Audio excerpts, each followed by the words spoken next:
Ang Shining. Sa Amerika, may malaking hotel na tinatawag na Overlook Hotel. Specialty nila ang tumanggap na mga guests tuwing buwan lamang ng Oktubre. Sa mga natitirang buwan, natatabunan ito ng snow. Sa sobrang kapal ng snow, hindi na lumilibot ang mga tao sa hotel. Sa dahilan mismo na ito, nagbubukas siya sa guests tuwing buwan lamang ng Oktubre. Para mga siwa sa hotel sa natitirang mga buwan, pumipili ng isang manager. Ngunit may mga pangyayari rito kung saan ang mga manager dito ay nawawala sa sarili. Ito si Patrick. Bagong kasal siya at napili bilang manager sa Overlook Hotel para simulan ang kanyang magandang kinabukasan. Iniwan siya ng hotel management sa dilim. Titira siya rito kasama ang kanyang bagong asawang si Noah. Ang laki naman itong hotel. Yan mismo. At mag-isa lang tayong dalawa rito. Medyo natatakot ako sa mga malalawak na lugar na walang tao. Ano naman ang katatakutan mo? Kasama mo ako rito. Isipin mo na lang, nasa atin ang buong hotel para gawin ng honeymoon. 11 months na honeymoon? Bakit? Kailangan mo na mas matagal na honeymoon? Sa simula, tuwang-tuwa si Patrick at Noah. Tapos isang araw, nang inalis niya ang snow malapit sa gate, may nangyari sa kanya. Napakiramdaman niyang may dumaan sa gate. Tumingin siya sa paligid niya at nakita ang isang lalaki. Hello, sino ka? Ako si Charles. Nice to meet you, Charles. Paano ka naman umabot dito sa dami ng snow? Dito ako nakatira. Hindi ko maintindihan. Nang biglang dumating si Noah. Sinong kausap mo, Patrick? Si Charles. Sinong Charles? Tingnan mo, nakatayo si Charles dyan. Patrick, walang nandito. Ha? Pero kita ko si Charles. Baka kailangan mo magpahinga. Walang tao dito. Sinamahan siya ni Noah papasok. Pero nanatiling nakatitig si Patrick kay Charles. Hindi maunawaan ni Patrick kung bakit di makita ni Noah si Charles. Pagkatapos nun, bumalik siya sa gate. At nandoon si Charles, naghihintay. Hi, Patrick. Hi, Charles. Sorry, ewan ko ba kay Noah? Bakit ba siya nagkukunwari at di ka pinapansin kanina para siyang ewan? Pare-pareho ang mga misis. Pati na nga ako naiirita sa misis ko. Isa pa yung anak ko. Parati na lang kinakampihan ng nanay niya, pero hindi ko naman pinapatulan.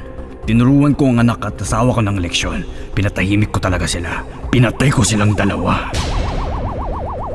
Pinatahimik at pinatay. Nadala si Patrick sa mga salita ni Charles. Para siyang na-brainwash sa mga sinabi ni Charles. Namula ang mga mata ni Patrick sa galit.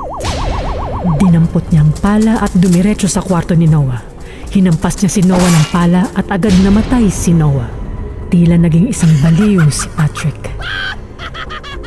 Ikinulong siya ng pulis sa isang institusyon.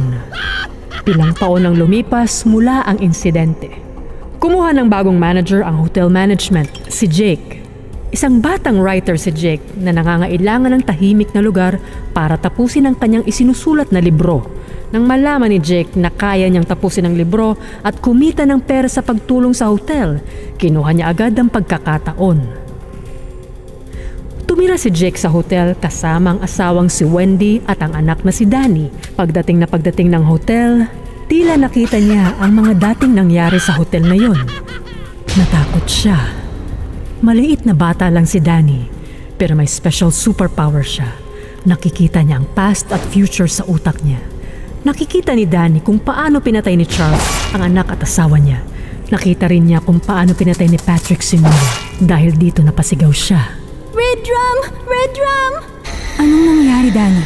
Ano tong red drum? Red drum! Red drum! Bakit takot si Danny dahil sa malawak at walang tao na lugar?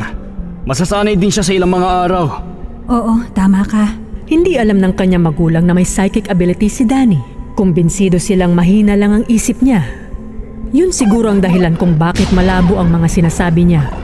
Paulit-ulit pa ang mga sinasabi ni Danny sa kanyang nanay. Red drum! Umalis tayo rito! Saan tayo pupunta? Umalis tayo rito! Hindi maunawaan ni Wendy ang mga salita ni Danny.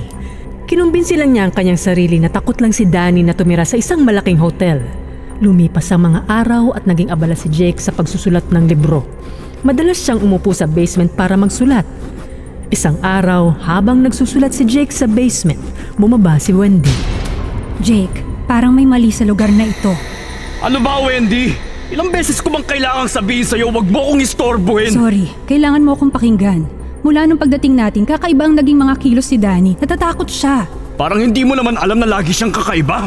Huwag mong sabihan ng ganyan ng anak mo, Jake. Tatay ka niya. Pagkatapos nito, pagalit na lumabas si Wendy ng kwarto. Iniwanan ang naiiritang si Jake. Ayaw niyang inaapal habang nagsusulat. Kinailangan niyang magpahinga, kaya pumunta si Jake sa bar. Nakita niya ang bartender. Umorder siya ng large whiskey. Saglit na naupo si Jake habang umiinom. Nang malasing, nagsalita si Jake. Lagi akong iniistorbo ni Wendy. Ano ba kasing problema ng babaeng yon? Pare-pareho ang mga misis.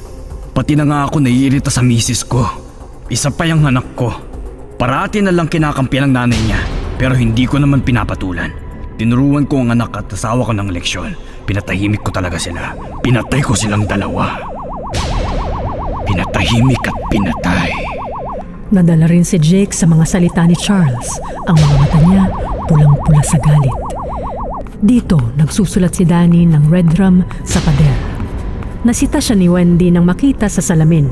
Nakita niya ang pagbabaliktad ng salitang red rum. Naintindihan na niya ang ibig sabihin ni Danny. Pero huli na. Patakbo si Jake sa kanilang kwarto. Hawak ang isang malaking palakol. Kinuha ni Wendy ang kamay ni Danny at tumakbo. Hinabol silang dalawa ni Jake papasok sa isang kwarto. Pumasok si Wendy sa isang kwartong punong-puno ng mga espiritong nakaharang sa kanya. Sasaktan na sana sila ni Jake nang kumuha si Wendy ng flower vase at hinagi sa ulo ni Jake. Dumugo ang ulo ni Jake. Nakatakas si Wendy at Danny sa hotel. Hinanap ni Jake si Wendy at Danny sa snow buong gabi. Pagdating ng umaga, namatay na siya. Nagyayelo ang katawan niya sa snow. Walang nakakaalam kung nasaan napunta si Wendy at Danny.